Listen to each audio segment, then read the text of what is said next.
பயிற்சி 8.3ல ஆறாசம். ஒரு பையில் 12 நீல நிற பந்துகளும் x சிவப்பு நிற பந்துகளும் உள்ளன. சமவாய்ப்பு முறையில் ஒரு பந்து எடுக்கப்படுகிறது.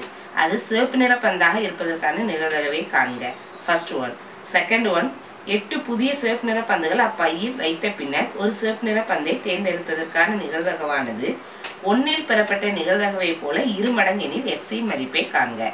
ஃபர்ஸ்ட் கொஸ்டின்ல வந்து என்ன கொடுத்துருக்காங்கன்னா ஃபர்ஸ்ட் 12 நீல நிற பந்தும் x சிவப்பு நிற பந்தும் இருக்குன்னு கொடுத்துருக்காங்க. ஃபர்ஸ்ட் ரோம் லெட்டர் இந்த சிவப்பு நிற பந்து தேர்ந்தெடுப்பதற்கான நிகழ்தகவு என்னன்னு கேட்காங்க. ரெண்டாவது ரோம் லெட்டர் என்ன கொடுத்துருக்காங்க அப்படின்னா இந்த சிவப்பு நிற பந்துல இன்னும் 8 பால் வந்து இதுல சேர்க்கும். அப்படி சேர்த்தோம் அப்படின்னா கிடைக்கக்கூடிய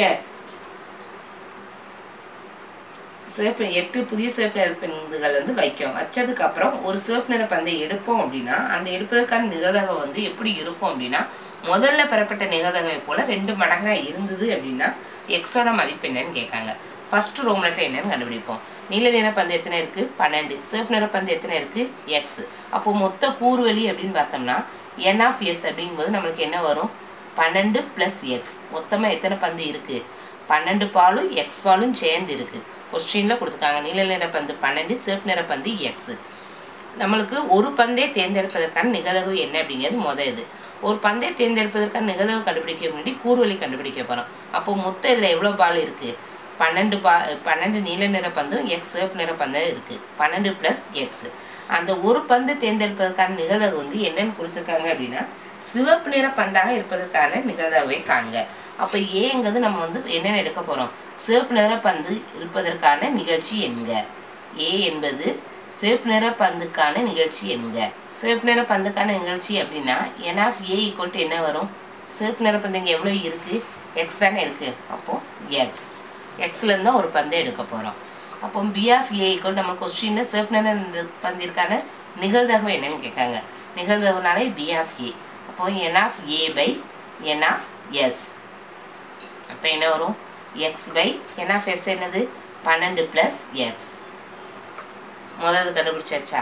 அடுத்து ரெண்டாவது வந்து என்ன கொடுத்துருக்காங்கன்னா இதுல மேலும் வந்து நம்ம எவ்வளவு பந்து சேர்க்க போறோம் அப்படின்னா 8 புதிய சிவப்பு நிற பந்துகள் அப்பையில் வைத்த பின்னர். ஏற்கனவே சிவப்பு நிற பந்து வந்து எவ்வளவு இருக்கு? x இருக்கு. அதோட நம்ம எவ்வளவு சேர்க்கோம்? இன்னும் 8 சேர்க்கோம். அப்போ என்ன வரும்? x + 8. அப்படிதான் நம்ம ஏற்கனவே x இருக்கு. இதுல இன்னும் 8 சிவப்பு நிற பந்தை வைக்கும். அப்போ x + 8. அப்போ n of sங்கிறது என்ன வரும்? ஏற்கனவே என்ன இருக்கு? 12 + x மொத்தம் இருக்கக்கூடிய பால். அதோட இப்போ எக்ஸ்ட்ரா எவ்வளவு சேர்த்திருக்கோம்? 8 சேர்த்திருக்கோம். அப்போ 8 ஆட் பண்ணா என்ன வரும்? 20 + x வருமா? இப்போ வந்து என்ன கொடுத்துருக்காங்க அப்படின்னா ரெண்டாவது 8 புதிய சிவப்பு நிற பந்து வைத்த பின்னர் ஒரு சிவப்பு நிற பந்தை தேர்ந்தெடுப்பதற்கான நிகழ்தகவு. இப்போ வந்து 8 பாலை வச்சுட்டோம். சிவப்பு நிற பந்தை இங்க வச்சுட்டோம். இதுலயும் வச்சுட்டோம். வச்சதுக்கு அப்புறம் ஒரு சிவப்பு நிற பந்தை தேர்ந்தெடுக்க போறோம்.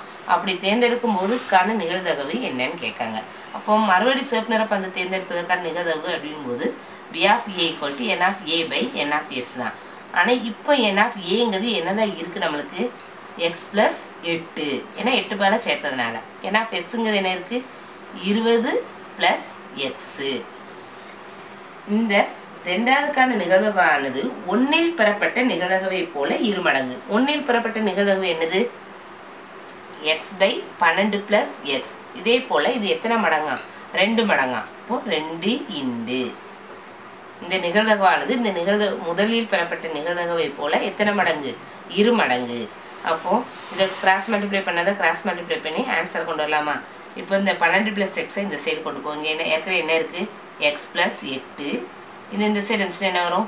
x + 12 = 2x இருக்குன்னா 2x இந்த 20 + x அந்த சைடு போகும்போது x + 20.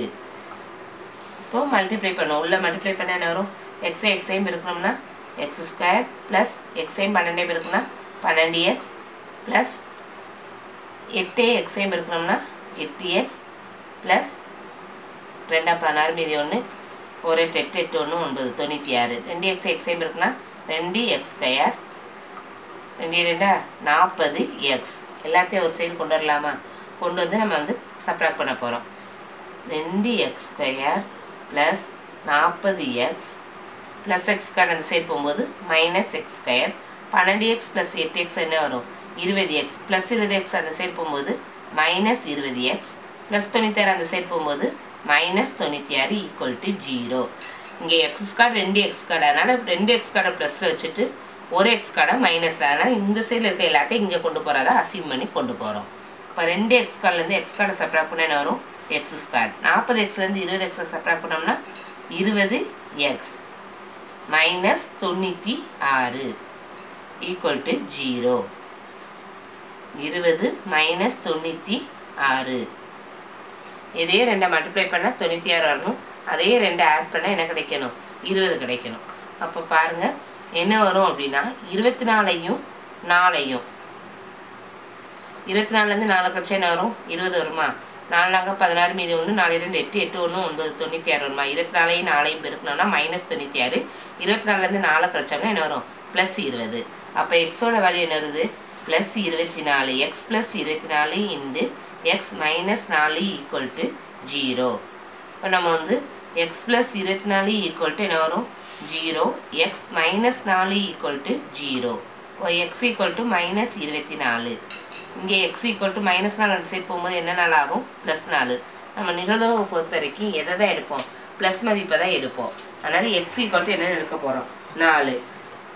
இரண்டாவதாக விளையாடுவர் வெற்றி பெற ஆகிய நிகழ்ச்சிக்கான நிகழ்தகவை காண்க. இரண்டாவது விளையாடுவதற்கான நிகழ்ச்சிக்கான நிகழ்தகவு அப்படிங்கிறது என்னது f a ஈக்குவல் டு அந்த எக்ஸோட இதில் 4ங்கிறத போட போகிறோம். 4 போட்டோம் 4 ப்ளஸ் பை 12 ப்ளஸ் 4 என்ன வரும் 4 பை 16. ஒரு நாள் 4 4 நாங்கள் 16 1 பை 4.